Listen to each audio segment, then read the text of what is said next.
nosso Senhor, os nossos inimigos espirituais e carnais. Glória ao Pai, ao Filho e ao Espírito Santo. A cruz sagrada seja minha luz, não deixe jogar com meu guia, retira-te, Satanás, nunca me aconselhe as coisas vãs, é mal que tu me ofereces, velho do teu veneno. Amém. Vamos tomar a palavra. Evangelho de João, capítulo 19, versículo 5. João 19, 5.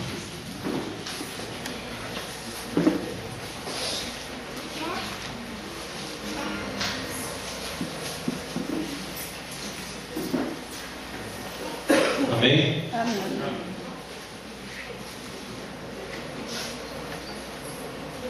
Deixa aí aberto.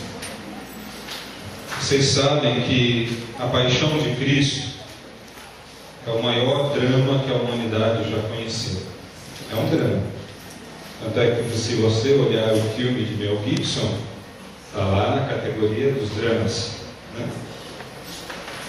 E não só uma história com H maiúsculo, mas, como que eu posso dizer, uma oração que se repete sempre, a todo tempo.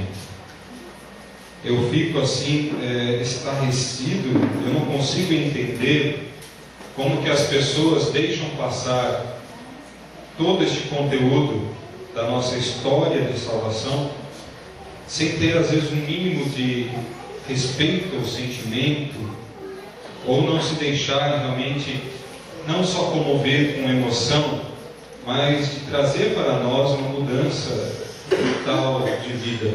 Uma mudança, assim, realmente de conversão. Nós lá em casa assistimos toda a Semana Santa, principalmente na sexta-feira, a Paixão de Cristo, religiosamente. Depois da celebração da Paixão, depois da procissão, a gente vai lá em casa e bota o filme lá. Qualquer filme da Paixão, mas reassiste, para que os olhos vejam da maneira dramática, né? Toda a encenação. E para recordar aquilo que nós vivemos. Então eu vou ler esse trechinho. Depois nós vamos ver durante essa semana, e eu seria um pouco repetitivo se nós lêssemos toda a Paixão hoje. Aliás, é muito grande, né? E a leitura mais completa da Paixão está narrado no livro de Lucas. Por quê? Porque Lucas também era médico. E Lucas, ele era minucioso para entender o que Jesus tinha sofrido e permanecido ainda vivo até a cruz, com tudo que sofreu, e nós vamos partilhar. Mas eu escolhi esta palavra de João, porque o Senhor pediu que falasse isso nesta noite e começasse com isso. Então diz assim o Evangelho. Então Jesus saiu com a coroa de espinhos na cabeça, e vestido com a capa vermelha. Vejam, aqui está o homem, disse Pilatos. Palavras da salvação. Olhem para esta imagem. Esta imagem é de um pintor flamengo chamado Jean Mostaert, do século XVI ainda. Ela tem umas características que nos fazem perceber como Jesus ele foi aprisionado pela sua paixão. Justamente nesta palavra que nós estamos lendo hoje de João, quando Jesus sai e é apresentado por Pilatos à humanidade, ali que estava presente, aquele grupo, e ele fala: Ecce homo, eis o homem, eis o homem. Perceba que Jesus está como um homem ali comum, né? O seu peito ainda cuidado, cultivado, mas um homem magro. É isso que eles retratam, com a vara em uma mão, mesmo a vara que ele tomou um monte de cacetada na cabeça, e o outro, os feixes, que ele segura como se fosse ali um cetro, né? As mãos amarradas que caracterizam a sua prisão em si mesmo. Jesus não era capaz de mexer um dedo sequer para fugir daquilo que ele tinha nascido para ser. Blaise Pascal, um filósofo, quando ele olhou essa imagem e quando ele estudou a paixão de Cristo, ele disse assim: a paixão de Cristo perdura até o fim do mundo. Claro, Jesus ressuscitou. Nós vamos ver isso e vamos viver isso a semana que vem, graças a Deus. Mas a paixão de Cristo continua sendo perpétua na humanidade. Como? Quando nós vemos um irmão sofrer, nós não podemos olhar só para a parte da necessidade humana, da questão de fome, injustiça, né? Da comida, dos bens materiais, da política, não só isso. Mas o homem, quando ele sofre em si, com as dores da cabeça, com as dores do equilíbrio, com as dores da falta de Deus em seu coração. Quantas vezes nós podemos olhar para um homem que nós vemos na rua, caído, perdido em si mesmo, e dizer: eis o homem, aquele que precisa ser salvo, aquele que passou por tudo o que nós passamos pelos nossos pecados. Então a paixão de Cristo começa principalmente aqui. Aqui, toca a sua cabeça aí, põe o dedo assim. Aqui. Se você não tiver vontade, se não tiver inteligência para entender o que este homem passou por nós, não adianta o restante. Não adianta. Não se põe Deus só aqui e não se põe Deus só aqui. A gente tem que colocar Deus aqui, na cabeça e no... Tem uma música que está no nosso CD do Entoar, que nós gravamos, faixa número 2. E nós cantamos assim: Senhor, cura mim da cabeça e do coração e no corpo, amém. Porque Jesus se põe aqui, na cabeça e no... Só sentimentalismo não adianta. Um monte de gente ficou sentimental quando viu ele desse jeito, mas quantos o seguiram? Falando sobre a paixão, Jesus está em agonia até o fim do mundo. Guardem isso. Neste drama que Jesus passa, eu li um livro, e eu tenho esse livro como um livro assim, dos mais importantes para a minha conversão, que se chama A Paixão de Cristo segundo um cirurgião, de Pierre Barbet, um francês. Li esse livro umas 2, 3 vezes, onde ele se baseia no Evangelho de Lucas como médico e curioso, refaz a paixão de Cristo. Já vou ler esse resumo que eu preparei para vocês. Mas o primeiro ponto que a gente tem que lembrar deste drama que Jesus viveu, que está em Mateus, diz assim: Jesus se entristece quando ele estava no Gólgota, quando ele estava naquela noite escura sofrendo. Qual foi o sintoma que mostrou que Jesus teve? Vocês lembram? Suou. Isto tem um nome, né? Este suar sangue se chama hematidrose. As pequenas veias da cabeça, causadas por um grande estresse, por conta daquele que ele vinha passando, moral, medo, por causa da pressão psicológica que ele estava enfrentando, da visão que ele tinha, essas veias debaixo do couro cabeludo estouram, se juntam ao suor e saem a chegar a escorrer por terra. É um fenômeno raríssimo, mas que acontece e não aconteceu só com Jesus. O povo lá de Hitler, quando foi prender os judeus, alguns pais e mães tiveram esse mesmo fenômeno acontecendo. Ele diz que quando uma criança estava sendo esquartejada na frente da mãe, a mãe suava sangue. A paixão de Cristo continua acontecendo. Eis o homem. Um homem que o povo já não respeita. A paixão que se vê em filme, mas que até criticaram no filme, né? Muito violento. Não viram nem a metade. Então Jesus teve uma grande tristeza, uma grande agonia neste momento. Foi o início da paixão foi realmente neste momento, onde o demônio tenta ele, onde ele diz aquela frase: Pai, se possível, afasta de mim este cálice. A parte humana de Jesus gemia, chorava. Você imagina uma pessoa que consegue ver o que irá passar com ele em pouco tempo.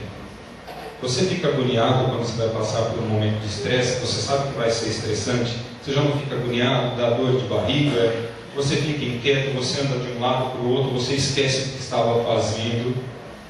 Jesus passou por tudo isso aí neste momento. Então me veio algumas perguntas. Por que Jesus estava tão triste? Porque ele sabia tudo o que ele haveria de passar? Sim. Porque ele sabia que Judas estava liderando aquela turba que ia lá pegar ele? Aquele que ele beijou? Aquele que estava com ele sentado na mesa da Eucaristia? Será que era por isso que Jesus estava triste? Porque ele sabia que Pedro negaria, aquele que seria o chefe da igreja? Eu me fiz várias perguntas. Porque estaria numa cruz do lado de malfeitores, humilhando a sua família, a sua tradição, aquilo que ele manteve com zelo até os seus 33 anos de idade, cumprindo as leis, cumprindo os mandamentos. Será que era por isso? Será que Jesus, no medo que ele sentia ali, era da dor que ele haveria de passar? Ou da agonia pelos nossos pecados que ele carregou? Tornar-se pecado por nós, diz a palavra. Você imagina um pai de família quando percebe a dor de seu filho? Uma vez eu me lembro, nós estávamos ali na frente do antigo hospital, como é o nome? No centro de São Bernardo, que fechou aqui, né? Príncipe Humberto, isso mesmo. E estava eu, minha mãe e uma tia, estávamos ali fora e tinha uma mãe desesperada. Ela batia a cabeça no muro. Minha filha está morrendo, ela está morrendo. O médico disse que já não tem mais jeito, ela está morrendo. Eu só lembro dessa frase. Uma agonia que aquela mulher passava, que eu comecei a chorar, minha mãe chorava, minha tia chorava, tentando acalmar a mulher. Ela entrava no hospital, ela saía do hospital, ela encostava na parede, ela sentava no chão, ela se batia na cabeça. Jesus sentiu tudo isso. A paixão de Cristo continua acontecendo. A gente poderia olhar para aquela mulher e falar: eis a mulher. Entenderam? Nós entramos na paixão de Cristo. Nós sofremos junto com Ele. Em todos os anos em que nós recordamos a história da nossa salvação, nós também vemos a nossa história nos nossos sofrimentos. Quem aqui passa pela vida sem sofrimento? Quem não passa por um momento de amargura, de terror, como Jesus passou? Todos nós temos esse sofrimento em nós. A questão é: acreditamos na ressurreição, sim ou não? Sim. É preciso passar pela cruz. Vamos repetir? É preciso passar pela cruz. Vivemos numa humanidade que não quer nem o sofrimento, não quer nem o problema, só quer sossego, sombra e alegria. Mas o Senhor disse muito antes disso: quem quiser me seguir, tome a sua cruz e siga. Você tem a sua, eu tenho a minha.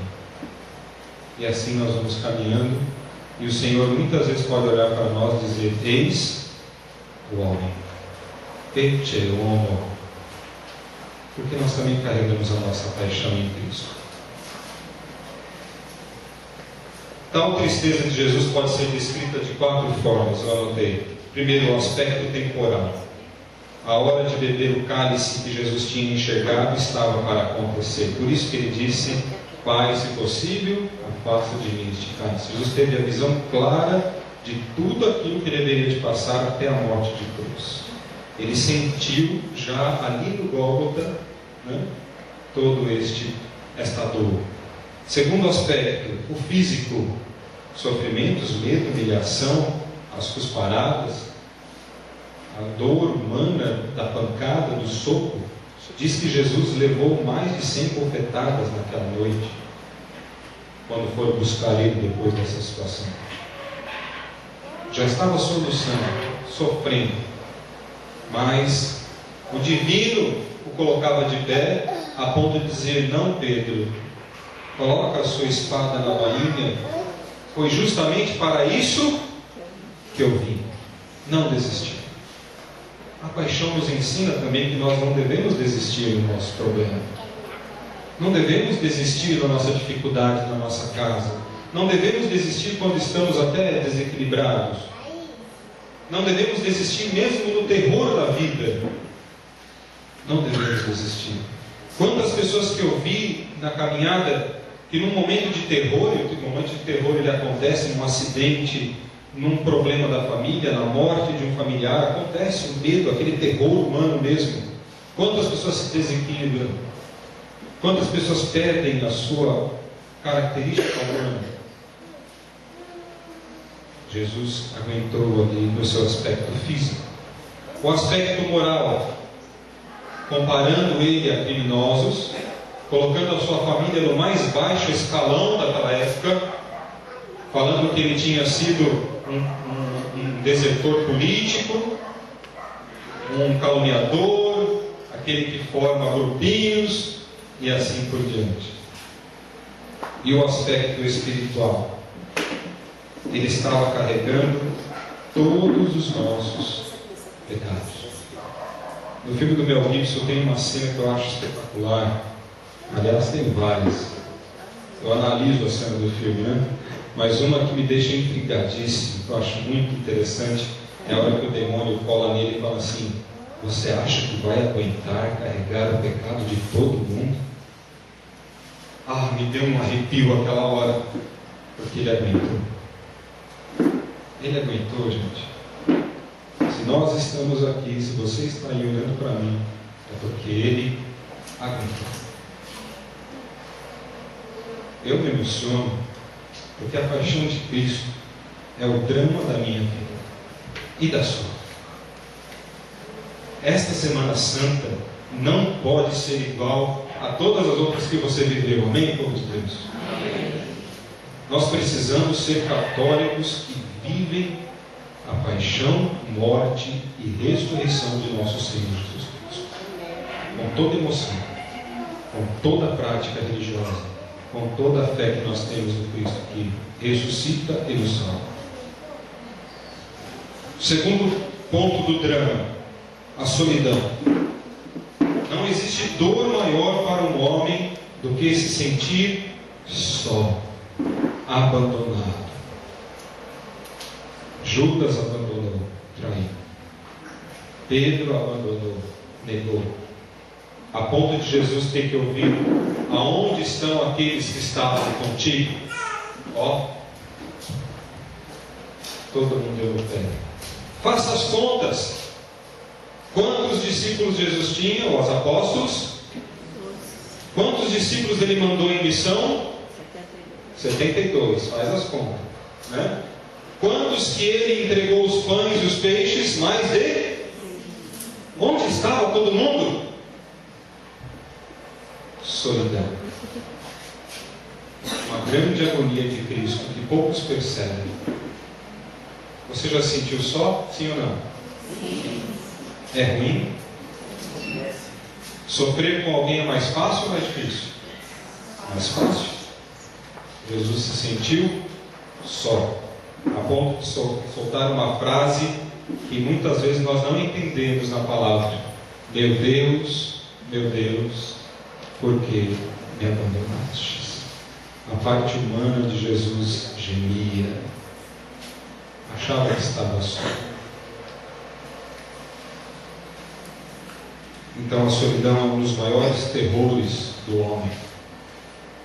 A dona de casa sem marido, que o diga, marido sem mulher, os filhos sem os pais que perdem seus filhos. Solidão mata o homem.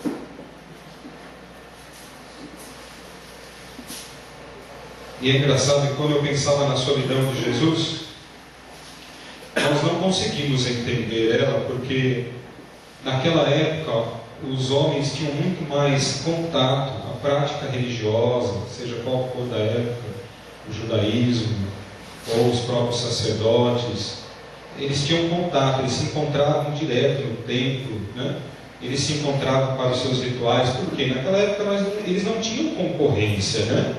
Não tinha televisão, não tinha internet, não tinha celular, não tinha WhatsApp, não tinha Facebook, não tinha nada naquela época. Naquela época a diversão era com o próximo.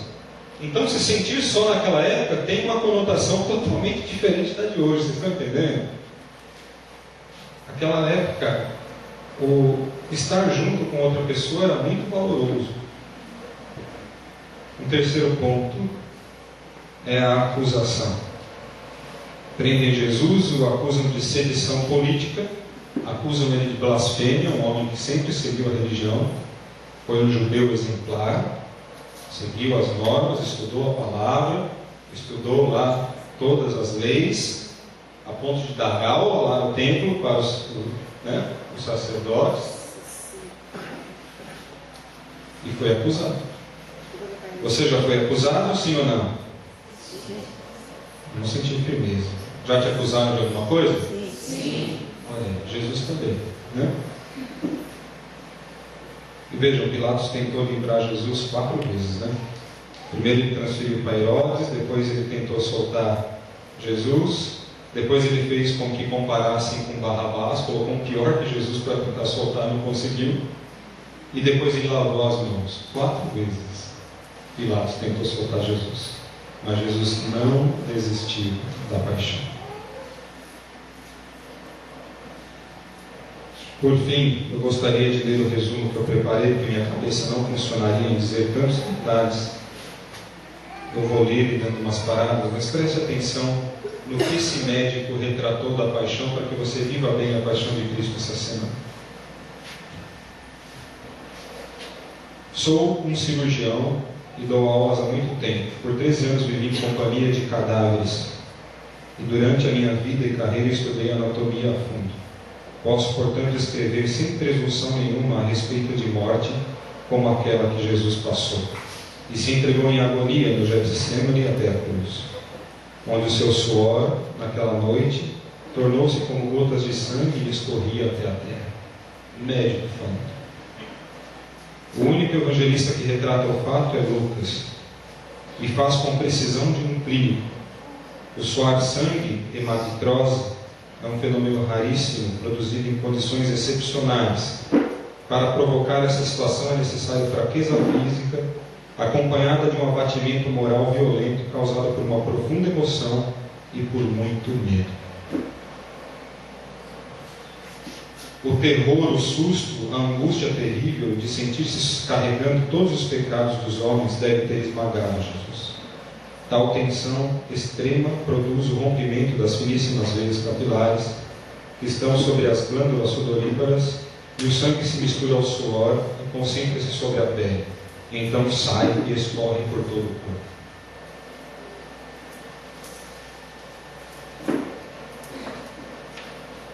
Conhecemos a farsa do processo que fizeram para Jesus pelo sinédrio hebraico, o envio de Jesus a Pilatos e o desempate entre o procurador romano e Herodes.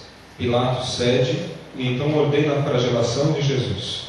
Os soldados despojam Jesus e o prendem pelo pulso a uma coluna no pátio. Aqui ele já pulou as pancadas que Jesus tinha, mas, como eu disse, na tradição, Jesus levou muito murro, já tinha ficado inchado, todo o seu corpo já tinha tomado chute, bofetada, sendo arrastado por cordas e correntes. A flagelação se efetua com tiras de couro múltiplas, 7. Estas correntes que eles pegam, que mostram no filme, chama galco de 7 caudas, que tem realmente um ganchinho na ponta. E quando ela bate na pele, em alguns momentos crava, e quando puxa, arranca.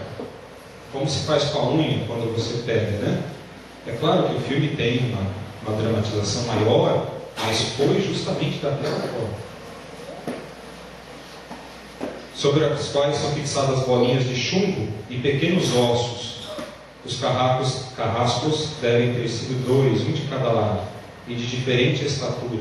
Mel Gibson se baseou neste livro para fazer o filme, diga-se de passagem. Golpeiam com chibatadas a pele já alterada por milhões de microscópicas hemorragias do suor de sangue. A pele se dilacera e se rompe, o sangue espirra, e a cada golpe Jesus reage com um sobressalto de muita dor. As forças se esvaem, um suor frio lhe impregna a fronte, a tendência é desmaiar, a cabeça gira, uma vertigem de náusea, calafrios lhe correm por todo o longo das costas. Se não estivesse preso no alto pelos pulsos, cairia em uma poça de sangue. Depois o escárnio da coroação, com longos espinhos, mais duros do que as acácia. Os algozes entrelaçam, uma espécie de capacete, e o aplicam sobre sua cabeça, dando-lhe pancadas para que encaixem perfeitamente. Diz que a coroa não é só aqui. A coroa, ela tecia toda a cabeça, como um capacete, porque ele tinha furos aqui em cima também. Os espinhos penetram no couro cabeludo, fazendo sangrar muito, porque a cabeça é muito irrigada. Os cirurgiões sabem o quanto sangra abaixo do couro cabeludo. Pilatos, depois de ter mostrado aquele homem dilacerado à multidão feroz, o entrega para ser crucificado. Colocam sobre os seus ombros de Jesus um grande braço horizontal da cruz. Jesus carregou só o madeiro, aquela parte horizontal da cruz, né? No filme é colocado a cruz por tradição, mas na verdade ele carregou só o tronco amarrado, os dois braços abertos. Jesus formava a cruz. O seu corpo era, né, o vertical e os seus braços carregaram a horizontal. Por isso que quando ele caía, ele não conseguia se apoiar. Ou ele apoiava a cruz ou ele caía de cara no chão. E assim foi, porque ele chegou lá com o nariz torcido das pancadas que teve. Pesam 50 quilos essa madeira. A estaca vertical já está plantada lá no Calvário à espera da horizontal. Jesus caminha com os pés descalços pelas ruas de terreno irregular, cheio de pedregulhos. Os soldados o puxam com as cordas. O percurso é cerca de 600 metros. Jesus, fadigado, arrasta um pé após o outro, pois já está cansado, perdeu muito sangue. Frequentemente cai sobre os joelhos. Os joelhos ralam a chegar perto da rodela, o osso. Os ombros de Jesus estão cobertos de chagas. Quando ele cai por terra, a viga lhe escapa, escorrega e o esfola pelo dorso. Bate sua cara no chão, onde se junta o sangue à areia do lugar. Sobre o Calvário tem início a crucificação. Os carrascos despojam o condenado, quando lhe puxam a túnica que está colada nas chagas, arrancam-lhe parte da pele. Vocês têm ideia? Quem já tirou feridinha e machucado? Imagina o corpo todo, com o manto colado, na hora que puxa. Quem já tirou uma atadura de gás de uma ferida colada percebe do que se trata. Cada fio de tecido adere à carne viva. Ao levarem a túnica, as lacerações e as terminações nervosas são expostas novamente. Esta é a palavra médica. Os carrascos dão um puxão violento, há um risco de toda aquela dor provocar uma síncope, um desmaio. Mas ainda não é o fim. O sangue começa a escorrer. Jesus é deitado de costas sobre madeira. As suas chagas se incrustam de pé e pedregulhos. Depositam-no sobre o braço horizontal e os algozes tomam as medidas. Com uma broca é feito um furo na madeira para facilitar a penetração dos grandes pregos. Os carrascos pegam um prego, um longo prego pontudo e quadrado, apoiam sobre o pulso de Jesus. Pulso. E com um golpe certeiro de martelo, varam o seu pulso e rebatem sobre a madeira. Rebatem e ele passa pelo furo da madeira e dobram, como mostra no filme. A tradição mostra na mão, mas na mão os ossos eles são assim em raios, radiais. Se pregasse na mão com o peso do corpo, o que aconteceria? Rasgado. Então ele foi pregado aqui. O que acontece quando alguém corta o pulso, gente? Morre de sangramento. Aqui também tem um sistema nervoso. Quando se cura isso daqui, a dor é alucinante. Alucinante. Jesus deve ter contraído o rosto assustadoramente. O nervo mediano foi lesado.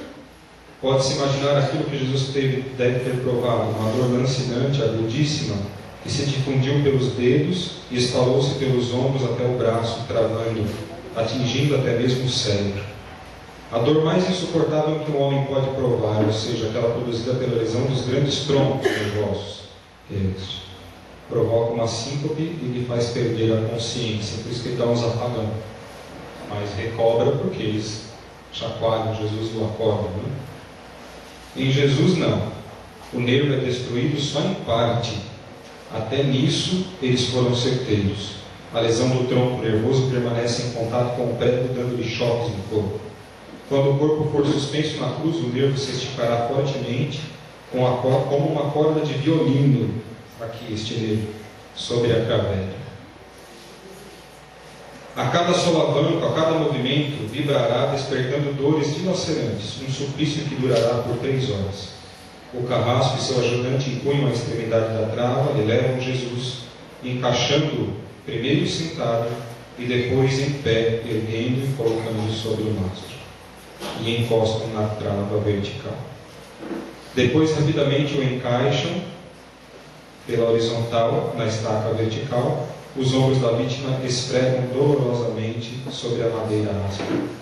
As pontas cortantes da grande coroa de espinhos penetram mais o crânio. A cabeça de Jesus inclina-se para a frente, uma vez que ele, tentando levantar, bate o espinho na sua nuca. Cada vez que o mártir levanta a cabeça, recomeçam todas as pontadas e as dores do corpo. Ao meio-dia, Jesus tem sede.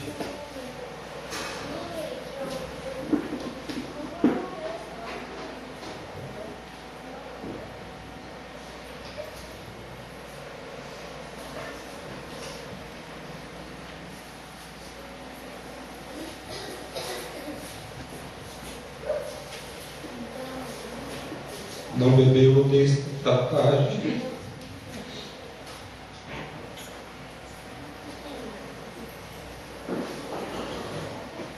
Eu sou apaixonado por essa história. Apaixonado.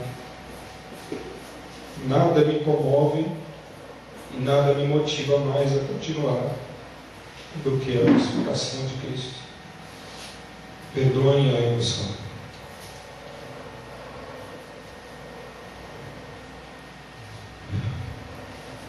Jesus tem sede e não bebeu desde a tarde anterior. Seu corpo é uma máscara de sangue.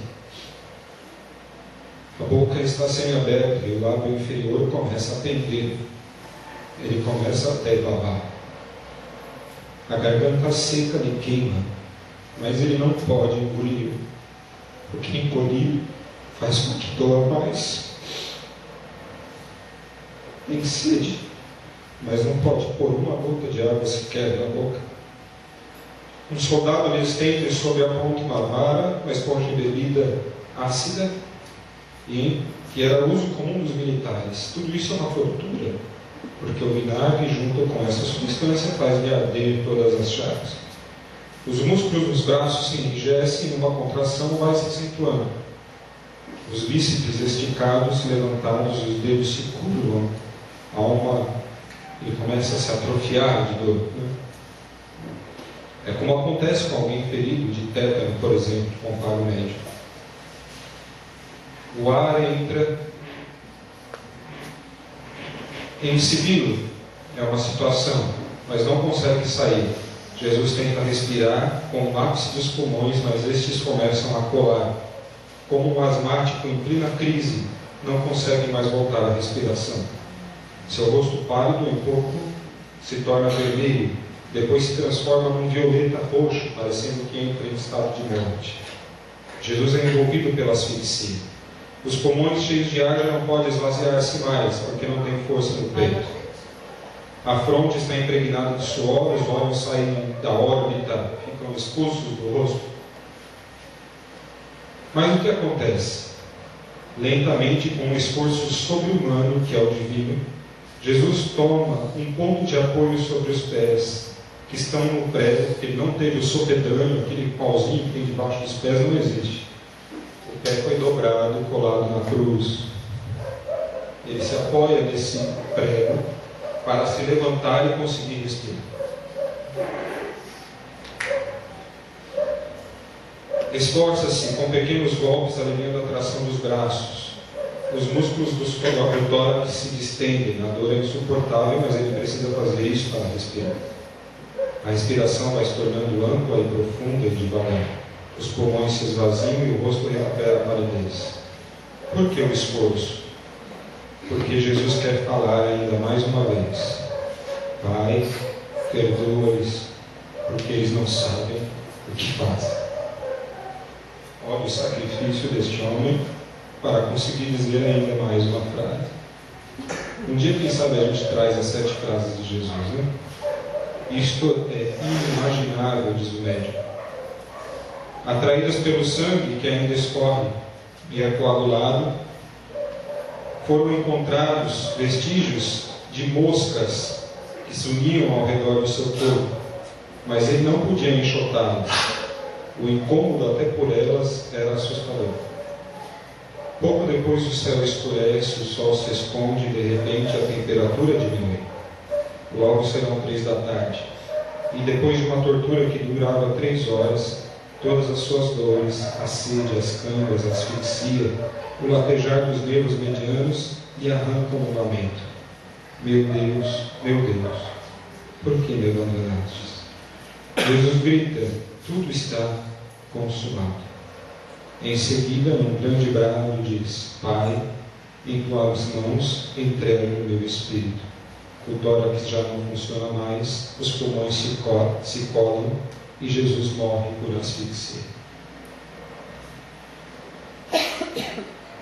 Em meu lugar e no seu lugar. E é isso que a humanidade não percebe mais. O que nos leva a perceber o drama da redenção para finalizar? Primeiro, o nosso pecado é extremamente horrível, porque ele já foi pago a um preço muito alto para a gente continuar pecando. Então todo pecado que nós cometemos é horrível, porque a gente não dá atenção para a dor que Jesus viveu. Segundo ponto, o amor de Deus é incompreensível. Quem faria o mesmo que Ele?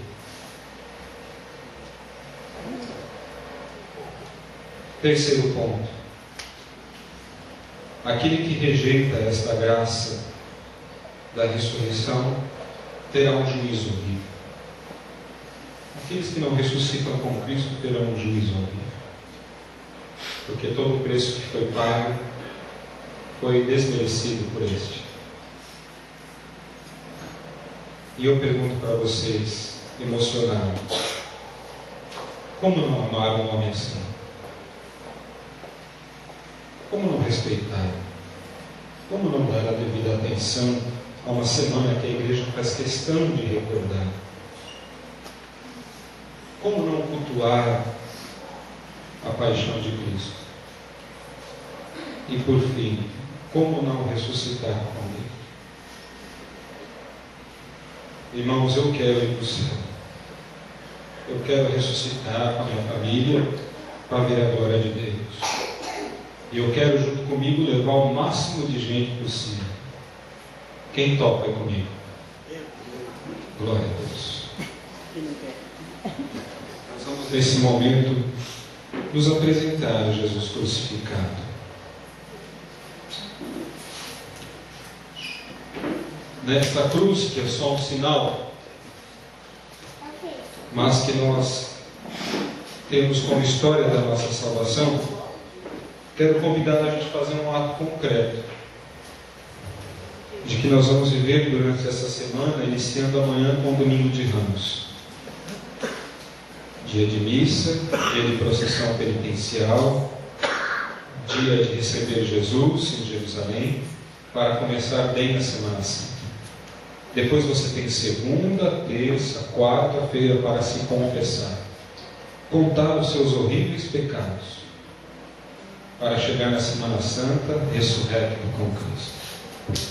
Na quinta-feira você é convidado a ver a instituição eucarística, quando Jesus dá o beijo em Judas, aquele que vai trair ele, onde Jesus dá uma prova linda de amor, lavando os pés dos discípulos.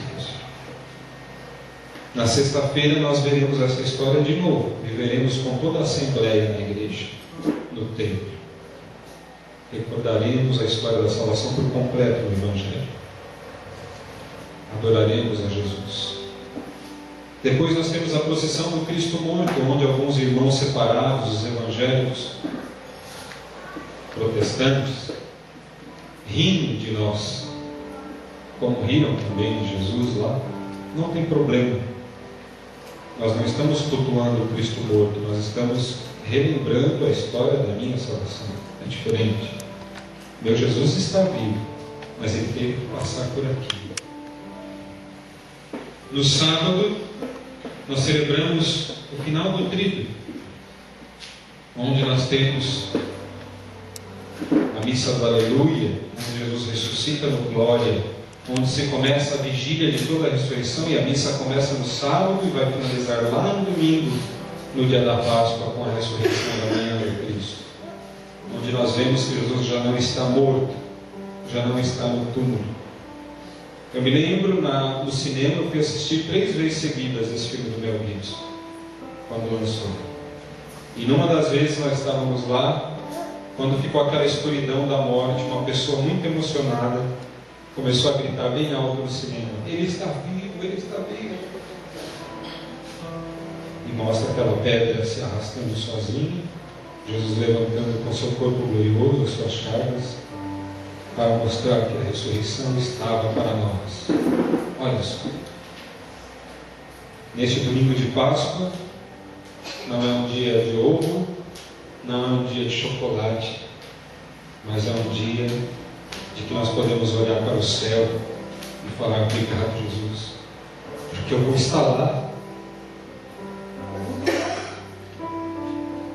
Eu vou estar lá com você, vou levar minha família. Você quer a ressurreição? Sim. Quer ou não quer? Sim. Ressuscita. Olha para o seu irmão do seu lado aí. Diga para ele: ressuscita. Venha até Jesus, em nome de Jesus. Venha até aqui. Nós vamos orar por você. Quando você puder,